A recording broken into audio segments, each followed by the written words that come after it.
عسکری ماہرین کا کہنا ہے کہ ڈالر جب تک 250 پر نہیں آتا، 250 روپے پر، تب تک ہم نے آپریشن جاری رکھنا ہے، جبکہ معاشی ماہرین کا کہنا ہے کہ کتے کی دم لاکھ سال آپ کسی بوتل میں بند کر دیں سیدھی رہے گی، جب آپ اس بوتل سے نکالیں گے تو پھر ٹیڑھی کی ٹیڑھی۔ اس لیے ان سمگلروں کے خلاف،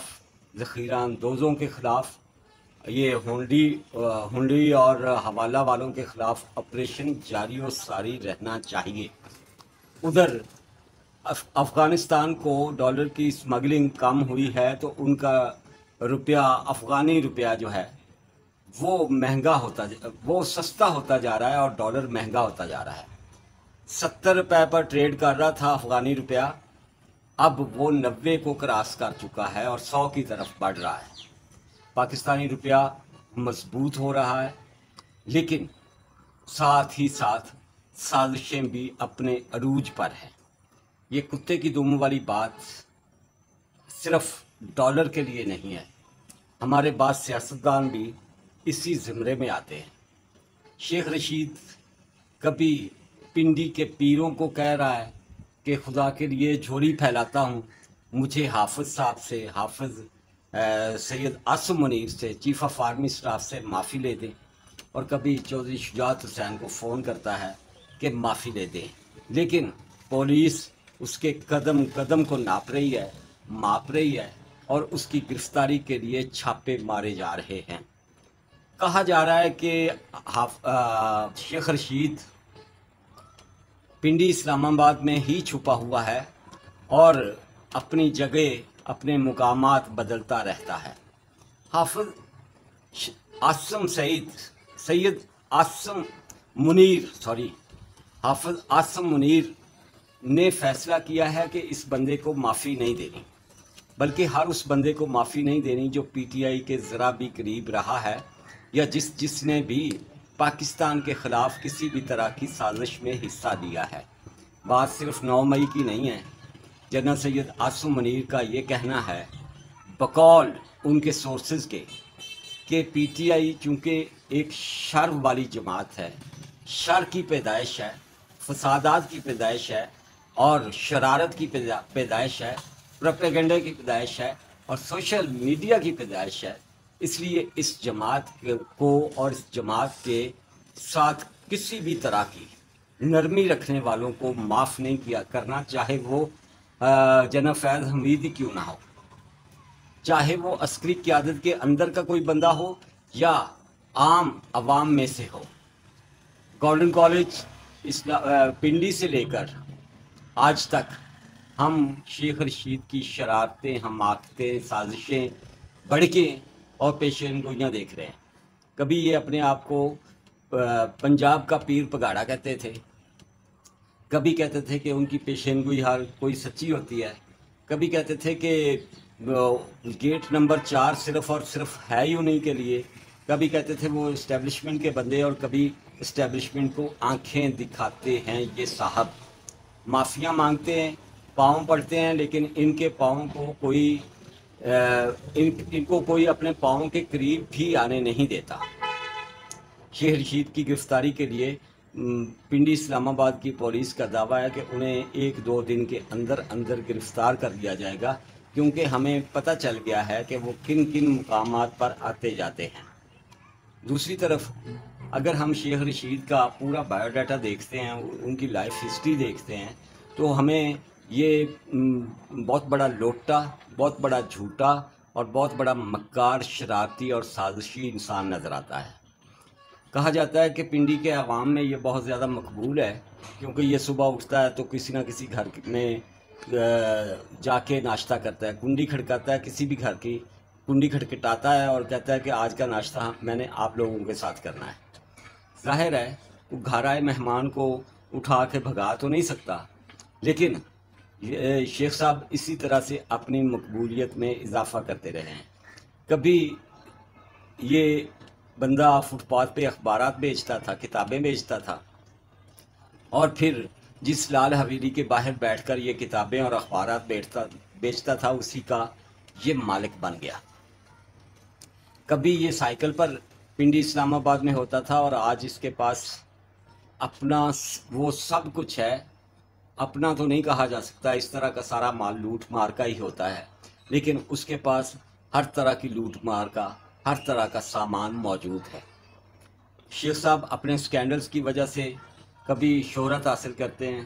کبھی کسی فلمی ایکٹرز کے ساتھ، اور کچھ نہ بنے تو حریم شاہ کے ساتھ ہی اپنا سکینڈل مشہور کروا کے تو شہرت حاصل کرنے کی کوشش کرتے ہیں. کبھی اپنی لال حویلی میں جنات یا پریوں کی آمد کی بات سنا کر اپنی طرف لوگوں کو متوجہ کرتے ہیں، اور کبھی کہتے ہیں کہ اس حویلی پر جادو ہے، ٹونا ہے، اور اس پر پر اسرار روحیں آتی ہیں. شیخ صاحب کے عجیب و غریب معاملات ہیں، اور ان معاملات اور ان ڈرامہ بازیوں کو جو وہ بچپن سے لے کر آج تک کرتے آئے ہیں، اور کوئی سمجھے نہ سمجھے chief of army staff general Syed Asim Munir خوب سمجھ چکے ہیں، اور شیخ صاحب کے لیے ان کے پاس کسی بھی طرح کی کوئی نرمی والی بات یا نرمی کی گنجائش نہیں ہے. شیخ صاحب کی کہانی عجیب و غریب کہانی ہے، اس کو جتنا مرضی لمبا کرتے جائے پانی میں مدھانی ڈالنے والی بات ہے. کبھی یہ نواز شریف کے بڑے چہیتے تھے، نواز شریف کے وزیر اطلاعات و نشریات بھی رہے، سیاحت کے مشیر بھی رہے.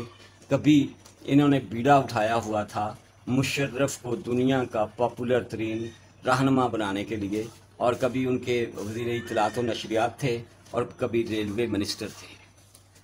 عمران خان کہتے تھے کہ میں اس بندے کو کبھی چپڑاسی بھی نہ رکھوں، پھر وہی عمران خان اس بندے کو اپنا وزیر ریلوے رکھنے پر مجبور ہو گئے، اور بعد ازاں اس بندے کو عمران خان نے اپنا وزیر داخلہ تک بنا لیا. یہ شیخ صاحب کی کرزما سازیاں ہیں کہ وہ کیا ڈرامہ کرتے ہیں، کس طرح سے لوگوں کو گھیرتے ہیں، کس طرح سے قابو کرتے ہیں، کون سا جنتر منتر پڑھتے ہیں، کس طرح سے لوگوں کو اپنا گرویدہ بناتے ہیں. لیکن ان ساری کرزما سازیوں میں سید عاصم منیر کا نام نہیں ہے.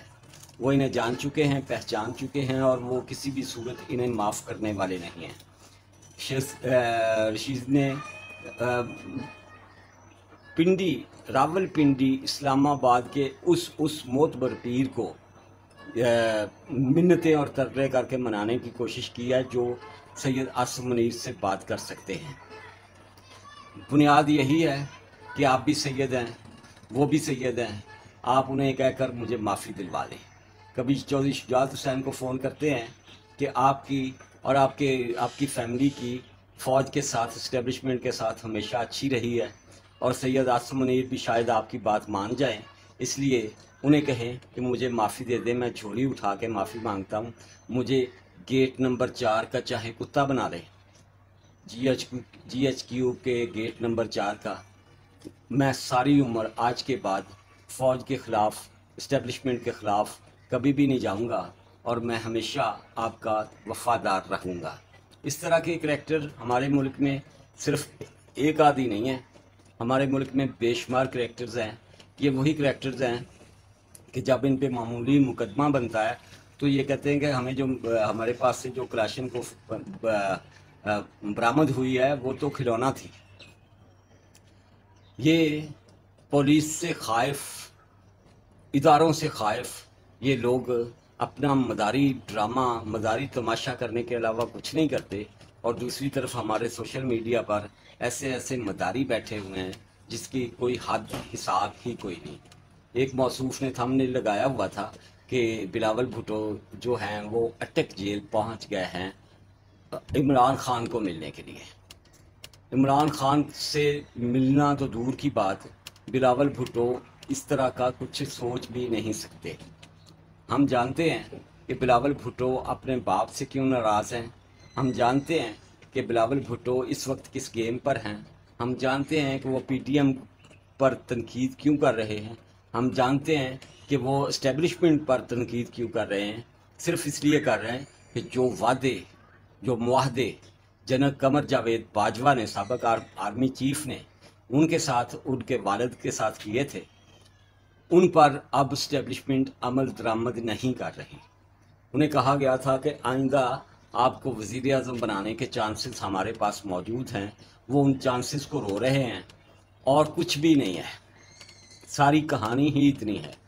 جو بات ہے آصف علی زرداری کے ساتھ ان کی لڑائی کی، تو پیپلز پارٹی الیکشن میں ان ہونے کے لیے کسی کے ساتھ کبھی بھی کوئی بھی بندہ کسی بھی لیڈر کے ساتھ لڑائی کر سکتا ہے۔ انہوں نے اپنی ساکھ بچانی ہے، اور ساکھ بچانے کا ان کے پاس بہترین طریقہ یہی ہے